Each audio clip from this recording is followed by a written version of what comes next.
நிச்சயமாகவே இந்த மாதம் நமக்கு ஒரு ஆசீர்வாதமான மாதமாய் கர்த்தர் மாற்றுவார் என்கிறதிலே எந்த சந்தேகமும் இல்லை.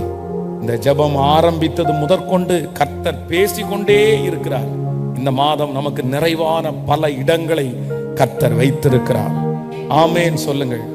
கீவேர்டு, இந்த மாதத்தினுடைய கீவேர்டே என்ன அப்படின்னு சொன்னா, இருக்கிற ஸ்தானத்திலிருந்து உன்னை எடுத்து ராஜாக்களோட கர்த்தர் இந்த மாதம் நம்மை அமர பண்ண போகிறார். சில முக்கியமான இடங்களிலே ஆண்டவர் இன்றைக்கு நம்மை இந்த மாதத்துல கர்த்தர் அமர செய்ய போகிறார். கர்த்தர் உங்களோடு இருப்பார். உங்களுக்காக நான் ஜெபம் பண்றேன். இந்த மாதத்துல ஆண்டவர் ரொம்ப அழகான ஒரு வாக்குத்தத்த வசனத்தை ஆண்டவர் நமக்கு தந்தார். வேதத்தை எல்லாரும் திறந்து அந்த வசனத்தை நம்ம வாசிக்க போகிறோம். எல்லாரும் எடுத்துக்கொள்ளலாம். ஆதியாகமம் 49ஆம் அதிகாரத்தினுடைய 19வது வசனத்தை நம்ம எல்லாரும் வாசிக்க போகிறோம். இந்த மாதம் ஆண்டவர் நமக்கு கொடுக்கிற ஒரு நல்ல வாக்குத்தத்தம் எடுத்துக்கொள்ளலாம். எல்லாரும் எடுத்துக்கொள்வோம். காத்து என்பவன் மேல் இராணுவ கூட்டம் பாய்ந்து விழும், அவனோ முடிவிலே அதன் மேல் பாய்ந்து விழுவான். இன்னொரு விஷயம் கூட வாசிக்கலாம். காத்து என்பவன் மேல் இராணுவ கூட்டம் பாய்ந்து விழும், அவனோ முடிவிலே அதன் மேல் பாய்ந்து விழுவான். ஆமென்.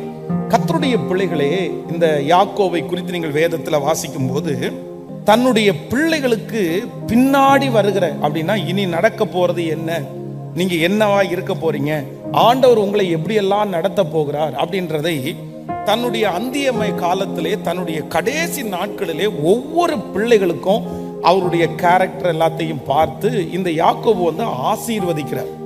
அவர்களுக்கு தகுந்தது போல ஆண்டவருடைய வெளிப்பாடோடு தீர்க்க தரிசனமான சில காரியங்களை சொல்லிக் கொண்டே வருகிறார். ஆனா இந்த காத்து என்பவனுக்கு ஒவ்வொருத்தருக்கும் சொல்லிட்டே வரும்போது இந்த காத்து என்கிற இந்த பிள்ளைக்கு சொல்லும் போது அவங்க அப்பா என்ன சொல்றாரு அப்படின்னு சொன்னா, காத்து என்பவன் மேல், என்னுடைய பிள்ளையாகிய உன்மேல் இராணுவ கூட்டம் பாய்ந்து விழும். முதலாவதாக இராணுவ கூட்டம் பாய்ந்து விழும். ஆனா நீ ஒன்னும் கவலைப்படாத, அவனோ முடிவிலே அதன் மேல் பாய்ந்து விழுவான்.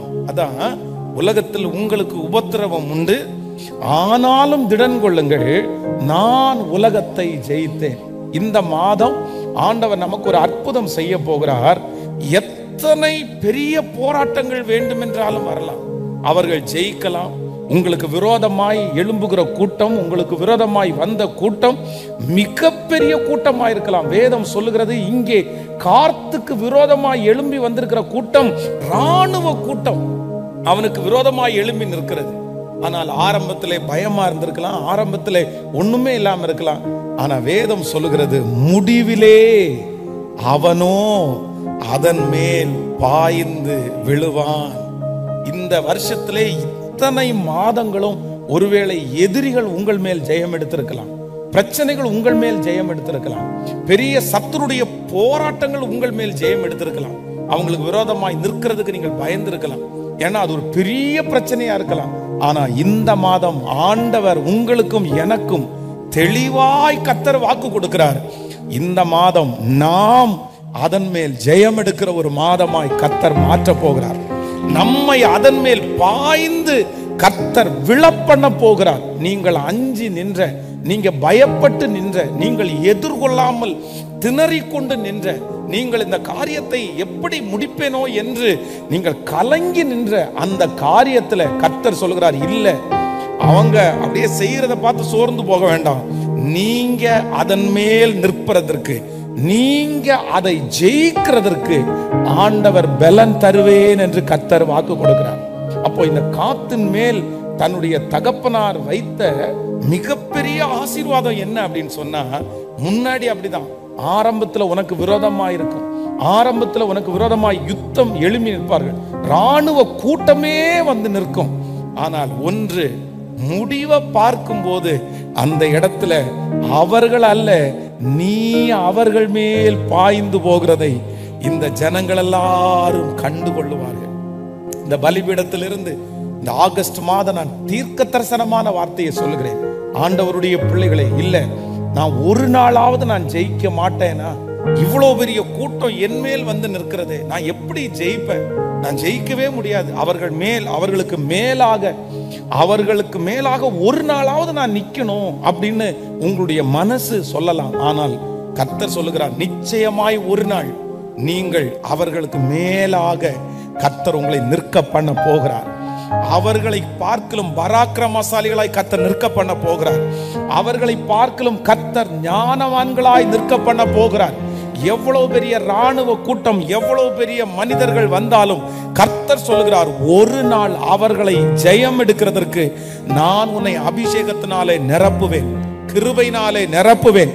நிச்சயமாய் நடக்க போகிறது. இது தீர்க்க தரிசனமான வார்த்தை. அதற்கு வேண்டிய பலனை கர்த்தர் உங்களுக்கு தருவார். அதற்கு வேண்டிய உற்சாகத்தை கர்த்தர் உங்களுக்கு தருவார். ஆமென். அந்த தைரியத்தை ஆண்டவர் உங்களுக்கு தருவார். ஆமென். நீங்கள் பயந்து கொண்டிருந்த சில மனிதர்கள் மேல் நீங்கள் எழும்பி நிற்பதற்கு, நீங்கள் பயந்து கொண்டிருந்த பிரச்சனையின் மேல் நீங்கள் நிற்பதற்கு நம்மை பலப்படுத்துகிற ஒரு கர்த்தர் நம்மோடு கூட இருக்கிறார். ஆமென். வேதம் முதலாவதாக சொல்கிறது, அப்படின்னா தனி ஒருவன், தனி மனிதன். ஆனா அவனுக்கு விரோதமாய் வந்திருக்கிற கூட்டம் என்ன அப்படின்னு சொன்னா ராணுவ கூட்டம். சில நேரங்களில் வந்து நம்ம தனியா நிற்போம். இந்த மாதத்துல ஒருவேளை நீங்கள் தனியாக நிற்கலாம். ஆனா உங்களுக்கு விரோதமாய் இருக்கிற கூட்டம் வந்து பெரிய கூட்டமா இருக்கலாம். அதான் யோசபாத் ஜெபம் பண்ணும்போது, இந்த ஏராளமான கூட்டத்திற்கு முன்பாக நிற்கிறதற்கு எங்களுக்கு பலன் இல்லை, போகும் வழி இன்னதென்று எங்களுக்கு தெரியாது அப்படின்னு ஜெபம் பண்ற. சில நேரத்துல ஆண்டவர் வந்து பெரிய கூட்டத்தை ஒரு தனி மனிதனை கொண்டு ஜெயிக்க பண்ணுகிறவர் தான் என்னுடைய கர்த்தர். கொஞ்சம் பேரை கொண்டாகிலும் அநேகம் பேரை கொண்டாகிலும் ரட்சிப்பதற்கு கர்த்தருக்கு தடையே இல்லை. நீங்க நினைக்கலாம், நான் தனி ஒரு மனுஷியாய், ஒரு தனி மனுஷனா வந்து நிக்கிறேன், இத்தனை பேர் சேர்ந்துக்கிட்டாங்களே, இத்தனை பேர் சேர்ந்து என்ன பிரச்சனை பண்றாங்களே, இத்தனை பேர் சேர்ந்து என்ன வந்து இந்த இடத்துல இருந்து எடுக்கணும்னு நினைக்கிறாங்களே, இத்தனை பேர் சேர்ந்து என்ன புடுங்குறாங்களே. அப்போ காத்து என்கிற மனிதன் ஒரு தனி மனிதன். ஆனால் ராணுவ கூட்டம் அவனுக்கு விரோதமாய் வருகிறது.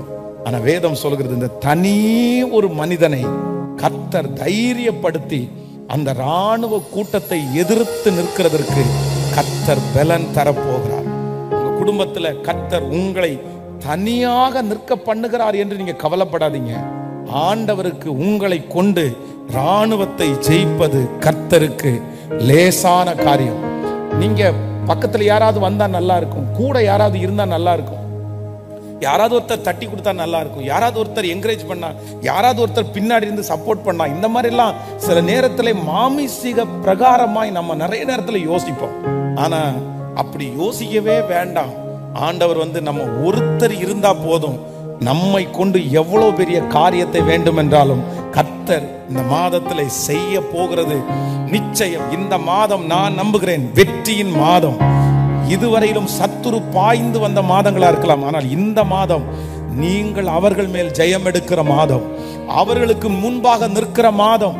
இந்த மாதம் பிரச்சனைக்கு முன்பாக நாம் நிற்க, நம்மை கர்த்தர் நிற்க பண்ணுவேன் என்று தேவனாகிய கர்த்தர் வாக்கு கொடுக்கிறார். கைகளை உயர்த்தி சத்தமாய் ஆமேன் என்று ஆமோதி சொல்லுங்க. ஒரு 3 விஷயாவது சொல்லுங்க. ஆமேன்.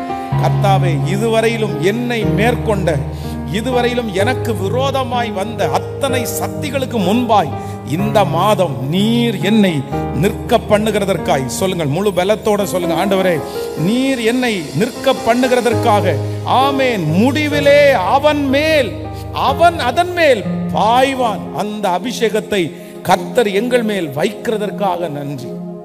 காலேபை குறித்து வேதம் சொல்கிறது, எப்ரோன் அப்படின்றது வந்து அங்க இருக்கிற குடிகள் வந்து ரொம்ப மோசமான ஜனங்களா இருந்தார்கள்.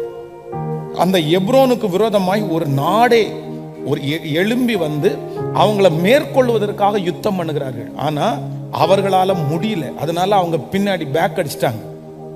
ஒரு நாட்டினாலே, ஒரு ராஜாவினால, திரள் கூட்ட ஜனங்களினால அந்த எப்ரோனை கைப்பற்றவே முடியல. ஆனா வேதம் சொல்லுகிறது, காலேப் என்கிற ஒரு தேவ மனுஷன், அந்த ஒரு மனுஷன் சொல்லுகிறான், அந்த எப்ரோன் அவ்வளோ பெரிய சவால் மிக்கிற இடத்தை கர்த்தர் ஒரு நாட்டை கொண்டு முடியாததை ஒரு மனுஷனை கொண்டு கர்த்தர் செய்து முடித்தார். ஆண்டவருக்கு வல்லமையும் திராணியும் உள்ள ஒருவன் போதும். கர்த்தர் கேட்கிறார், யாரை நான் அனுப்புவேன், யார் என் காரியமாய் போவார்? அப்போ ஏசாயா சொல்லுகிறான், ஆண்டவரே அடியேன் நான் இருக்கிறேன். அப்போ அந்த ஒரு மனுஷன் ஆபிரகாம் என்கிற அந்த ஒரு மனுஷன் கர்த்தருக்கு முன்னாடி நின்ன உடனே கர்த்தர் சொல்றாரு, உன் ஜெபத்தை நான் கேட்கிறேன்ப்பா, உன் ஜெபத்தை நான் கேட்கிறேன். அப்போ திறப்பிலே நிற்கவும் சுவரை அடைக்கவும் தக்கதாக 1000 பேரை தேடினேன் என்று சொல்லல. கர்த்தர் என்ன சொன்னார் தெரியுமா? ஒருவனை தேடினேன்.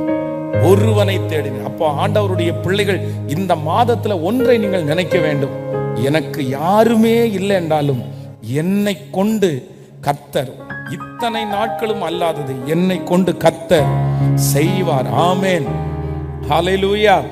எத்தனை பேர் ஆமோதிக்கிறீர்கள்? உங்களுக்கு இந்த மாதம் இந்த வசனத்தின்படி உங்க சான்ஸ் இந்த மாதம் ஆரம்பிக்கும் நான் நம்புறேன். இதுவரையிலையும் எதிரியினுடைய வாய்ப்பு கொடுக்கப்படலாம். எதிரி எழும்பி அவன் முன்னாடி கடந்து வரலாம். எப்பவுமே பாத்தீங்க அப்படின்னு சொன்னா 2 கூட்டத்துக்கு விரோதமான யுத்தம் நடக்கும்போது இவங்களுக்கு ஃபர்ஸ்ட் சான்ஸ், அவங்க அப்படிதான் ரொம்ப தூரம் வருவாங்க. ஆனா அடுத்த சான்ஸ் இவங்களுக்கு கொடுத்தா கூட நான் தனியா நிக்கிறேனே, எப்படி நான் போவேன்னு நினைச்சு பயப்பட வேண்டாம். இந்த மாதம் இந்த வசனத்தின்படி கர்த்தர் சொல்லுகிறார், அவர்கள் முன்பாக உங்கள் மேல் பாய்ந்தார்கள், ஆனா இந்த மாதம் நீங்கள் அவர்கள் மேல் கர்த்தர் முன்னேறுவதற்கு, கடந்து போவதற்கு ஒரு வாய்ப்பை கர்த்தர் ஏற்படுத்துகிறார். தலை நிமிர நிற்பதற்கு கர்த்தர் ஒரு வாய்ப்பை ஏற்படுத்துகிறார். சொல்லுங்கள், உங்கள் தலையின் மேல் கரங்களை வைத்து சொல்லுங்கள், இந்த வாக்குத்தத்தம் என்மேல் நிறைவேற போகிறதற்காக ஸ்தோத்திரம். சொல்லுங்கள், என்மேல் நிறைவேற போகிறதற்காக ஸ்தோத்திரம். முழு பலத்தோடு சொல்லுங்கள், ஆண்டவரே இந்த வாக்குத்தத்தம் என்மேல் நிறைவேற போகிறதற்காய் ஸ்தோத்திரம். ஆமென் சொல்லுங்கள்.